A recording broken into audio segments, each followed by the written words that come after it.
So kids, if you love science, experiments, then you'll love Innovation Nation Live. New York City, New York City. This rain isn't stopping the party. Oh no, the party is just getting started. How you feeling? Are you excited? Oh, the front row is partying with me. All of you that can hear my voice in New York City on 52nd Street, 53rd Street, come on down to the middle section of 52nd Street, which is the heart of Paley Weekend, right next to the Paley Center. I've been your host, Jeremy Hassel. We've had so many amazing moments and incredible moments on stage. I'm so happy I got to share them with all of you. But guess what? We have another one that I've been waiting for. These last 48 hours, I haven't slept because I heard the word that Innovation Nation was gonna be live here in New York City on this stage. We're gonna find out about some incredible inventions and see them live in front of us here. So, on this stage, very soon, we're gonna bring out here is Rocca from Innovation Nation. And guess what? The Innovation Nation is incredible. He is the host of Hearst Media's production group's Emmy award-winning show, which is called Innovation Nation. It began its 9th season, yesterday morning. You can catch the show as part of CBS's Dream Team lineup on every Saturday morning, so you can start out with a lot of fun. So, are you ready for some experiments? Oh, I love it, I love it. All right, New York City and Paley Weekend. Welcome to the stage, the one and only Rocca. Turn up the music. Thank you, Jeremy. Thank you, Mo. And thank you. These are the true believers who are out here in this weather. Thank you all. So I am the host of Innovation Nation. I cannot believe that we've just begun our 9th season. We began it just yesterday. We're on CBS on Saturday mornings.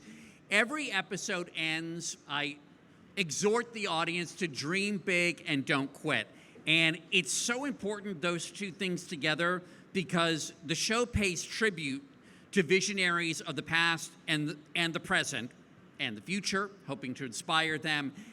But the don't quit is such a big part of this. One of the reasons I love hosting this show is the stories of these people, these great change makers, always involve a lot of trial and error, and let's just say it, failure on the way to success.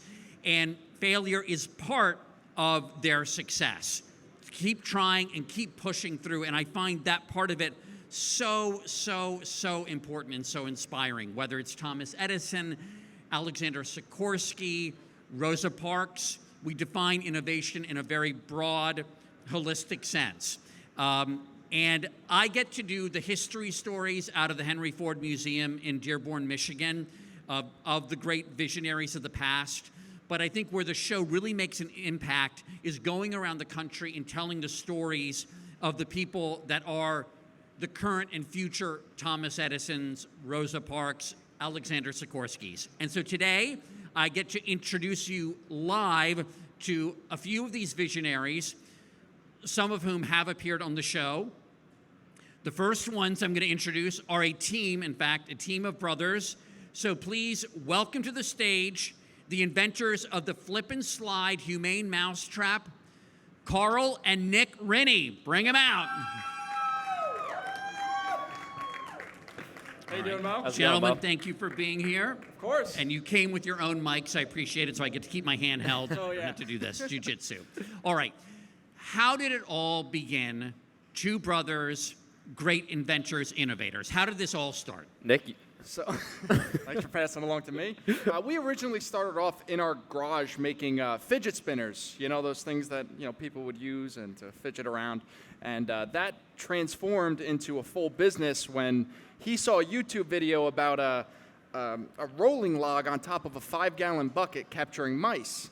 And he brought it to me and my dad and said, hey, I think we should sell this online. And we put it online. We ended up selling like 3 or 4, and that's it. We just started selling mousetraps from that point forward. Yeah, we kind of just looked at each other and said, I think we have a business here. Selling 3 or 4 in a single day, I go, yeah. Imagine over 365 days. What would we do? Yeah. And had you shown any sort of interest and proficiency in inventing when you were little kids? Yeah, Did you absolutely. a lot of tinkering, or? Oh, Yeah, absolutely. When we were younger, we were always out and about. We were go out in like a little patch of woods and build like a tree fort, and then make little things like a little pulley system to bring things up to the top of the fort, and just always kind of making little inventions that way. And it also helped that we had a father that was big into tinkering and was into engineering and always showing us along the lines of how to be, entrepreneurs and, how to invent things. And when you have a problem, this is how you solve it, by creating something and making it to reality. So really encouraging. Yes, absolutely. Yeah. And this was something you could do after school, in your off time. It was something, right? Oh, yeah. It's whenever, how I ended up even coming up with this idea was, sitting in my accounting class, learning about ledgers and boring stuff. And I just started drawing on a piece of paper ideas for a new mousetrap. And I went home and I created this prototype here. And yeah, from a piece of paper to a prototype to eventually passing it off to my more talented brother, who can, older brother who learns, knows a little bit about engineering and more of how to manufacture it. And where was the on-site laboratory? So the on-site laboratory, super, super innovative. It was in our garage. So when Nick came and gave me this rudimentary bucket top with a piece of foam board in it, I said, okay, I think I could do something with this. So I hopped on my it's computer-aided design software, and I was able to make it models. This is a finished design, but a little more rudimentary design that I was able to 3D print, and then we got some testing available on it.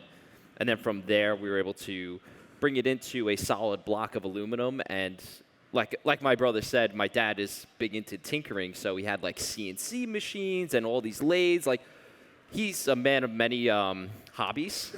So we just kind of used this equipment to be able to build out a plastic injection mold that we kind of learned on the fly. And why was it important for it to be a humane mousetrap? Yeah. So, I thank my mom for that. She's big into saving animals, and always if there's an insect in a house, she's capturing with a cup and moving it outside. And so we were raised like that, and we're very humane, and we love the idea that you could catch a lot of mice and safely release them into your neighbor's backyard that you don't like, or somewhere else that's not your home. But that's kind of great that your mom made that kind of an impact. Yeah, absolutely. Right? And so much of this is about creativity. It's obviously about technology and ingenuity, but also creativity, yeah? Absolutely, yeah. Okay. And before we get a full demonstration, I see that you brought your own mice, which I appreciate. Yours is, you got to give it a little more air. Are there other ideas you have in the hopper? Yes. Oh, there's so many that are on the chopping block that, so many ideas flying around. A humane chopping block. Absolutely, yeah, absolutely. Right. But, a lot of ideas come in, but, when it takes a lot of time to, invent and, turn it into a real product that we can sell. So, Right. Yeah. And I know that this, which has really taken off, Yeah. is being produced down in Florida. Is that right? Correct. We have a manufacturing facility in Sarasota, Florida, and luckily we weren't really hit by the storm. Good. Which we're still actually in operation today. Yeah. Wow, that's remarkable. Yeah. But the OG laboratory factory is still in operation, right? Oh, yeah. And who is manning that? So I got a few high school kids because they don't know any better, and I work them to death. No, I'm kidding. But no, I have my neighbor who's just finishing college, and he runs 2 high school kids to manufacture some of our other products that we have in our garage still. So, yeah. All right, let's begin the demonstration then. Sure. Yeah, I'll put it on. go ahead, Nick. You right ahead. So, it's basically a bucket lid that goes onto any 5-gallon bucket that you could purchase at Lowe's, Home Depot, or wherever a local hardware store is. So basically, It snaps right onto the bucket, so it can't really fall off. So once you have it snapped onto a bucket, you take your pivoting plank and slip it into the grooves, and you ensure that it pivots. Then you take your 2-piece ramp, put it together so it's a solid ramp so the mice can climb up. You snap it in, and once you have it set up, you bait the underneath with a little bit of peanut butter, and you put maybe sunflower seeds in there for the little guys to eat when you're when they fall in there. Wait, so it's like a little trail of sunflower seeds that's leading to the peanut butter? So normally we put a little bit of peanut butter because any type of weight on this pivoting could affect the balance of it. And Okay. And is it crunchy or smooth? you want the crunchy stuff. Mice love crunchy peanut butter. Okay, all right. Mice love crunchy. All right. Yeah. So then once you set this up and wherever you have mice, you can demonstrate how a mouse would go up. Yeah, so the mice come to the bucket. They could smell the peanut butter in the air, so Right. they want to eat a little bit. So they go up the ramp just like this. They get to the top, and they're like, all right, cool, little tunnel. I'm going to go right in. They start going in, and then gravity brings them right into the bucket. Yeah. And the best part about this is that now it's closed, and you're ready to catch a second mouse almost immediately, and so on. So we've had a lot of people catch like up to 30 mice in a single night in their chicken coops or in their garages or in their barns, and people really love the fact that they could just transport the mice to a different location because it is a sealed top. Yeah. Okay, and it's not too steep an incline. What about, are all mice able to handle this kind of an incline? So I'm so glad you brought that up because, we have thousands of reviews that say the same thing. People are like, I'm not catching mice because the ramp is at an incline. Right. But I've seen a mouse crawl up a side of a wall. I mean, so we found that mice have no problem going up there. Right. From what I've seen. It's not going to be sort of for a lazy mouse. Yeah. Right? It's Unless gonna he's a lazy mouse. Right. And can it also, I hate to bring this up, but can it also work for rats?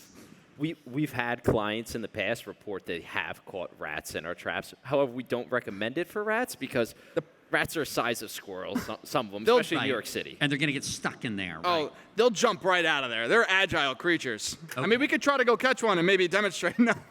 Okay, so in New York City, there are plenty of streets here. You could really test that, prove that. Yes, absolutely. And I wonder if there's ever been a mouse that's been successful getting the peanut butter and getting out. So there have been some acrobatic mice, per se. So we've seen them like hold on to the edge of this and almost extend their bodies all the way out. Wow. However, that same mouse, after their 5th time doing it, eventually got caught. Eventually, but it's like a Yeah. Mission Impossible mouse. That's Yeah. kind of amazing that a mouse Yes. could do that. And how quickly did this take off? Overnight. So basically, we listed it for sale about a week, and then we had Sean Woods, who is a content creator on YouTube, actually post our mousetrap and claimed it as the world's greatest mousetraps he's ever seen. He actually caught like 30 to 40 mice his first night, and once he posted that video, it got like 5 million views, and all of a sudden, we were staying up for 24 hours building these mousetraps, trying to keep up with orders, which was absolutely Which crazy. has got to be a great feeling, Oh, right? awesome. But after the 3rd day of sleep deprivation, it gets a little exhausting. But yeah, we were loving it. Right. And by the way, personally, have you benefited from this? Your home in Rockland, the home you grew up in, did you catch a lot of mice with this? So we've never per se had mice, which is kind of funny that we make mouse traps. But yeah, we've had caught it. We have a hunting cabin, and sometimes we get some mice up there, and we set it up, and sometimes we catch them, and we release them out into the woods. Now, hunting's very loose. It's more like a nature watching cabin. You go up there, just nature We don't watch. ever catch any animals. And then what do you do with the mice afterwards? So basically, you take off the ramp, make sure you're holding the lid because you don't want it to jump on you. And then when you're ready to release them, like I said, in the neighbor that you don't like's backyard, you can go like this, away from your body so they don't jump up. There you go. And then you run away. And then, the favorite part about it, set up, catch more mice. And can I add, really, it's Okay. great. They built a better mousetrap. They literally did that. What strikes me is it is ingenious. It also seems so simple. And do the two things sort of go together? I mean, is there something to be learned from this that it's not elaborate? Yeah. It took a lot to get there, yes, but Yeah, no, absolutely. I think that's why this product is doing as well as it's doing, is because people kind of look at this product and they go, oh, I understand like how this works. It's not complicated with batteries and, the other inventors out there, such as like Victor mousetraps, they're all going for more, wireless and Bluetooth, and we kind of brought it back to, hey, we're going to bring it back to Stone Age here. I mean, pivoting, that's it. I think what a lot of people like is that circuitry tends to break if it gets wet, and this is just so simple it can't break, and it's foolproof at the end of the day. It really is. Okay. And is it possible to even describe kind of what it feels like in your brain when something clicks and it works? Yeah. Right? Because it's not working, it's not working. Was there a lot of failure on the way to success? There still is failure all over the place, but I'll let you take this. So question. I think failure is probably the most important learning tool we have. I mean, honestly, we failed so many times. There's probably 15 products ahead of this that we put onto the market. It has just fallen flat, and we just have to continue through that. Yeah. You had to put soldier on or... Oh, yeah. And Absolutely. every single mistake we made, you know, you lose a little bit of money and it's a burn, you know, and you don't want to get burned again. So you definitely learn from your mistakes, and that's one of the best learnings curves that we have. So. And when it finally clicked, Oh. can you remember that? I mean, you Yeah, it built was painful. No, it was It's not not, painful. no. It was honestly a very nice experience. Yeah. When it clicked for me, when we got all those sales rushing in, No. and I was like, all right, I'm just gonna buck up and do all the manufacturing as fast as I possibly can. I ended up sleeping on the manufacturing floor for about 3 nights until my brothers came back from New York down to Florida to help me, you know, get this up and running smoothly. Yeah. Excellent. Yeah. Well, congratulations, Carl and Nick Rinne. They did it. They built a better mousetrap. Thank you, guys. Thank you, gentlemen. Thank Hey, you very much. thank you, Mo. Hey, nice meeting you. Thanks. You want us to take this, or? I probably, yeah. Thanks. Yeah, absolutely. We'll take I'm it. keeping Unless someone one wants of it. the No. Thank you, guys. Thank you, guys. Carl and Nick Rinne.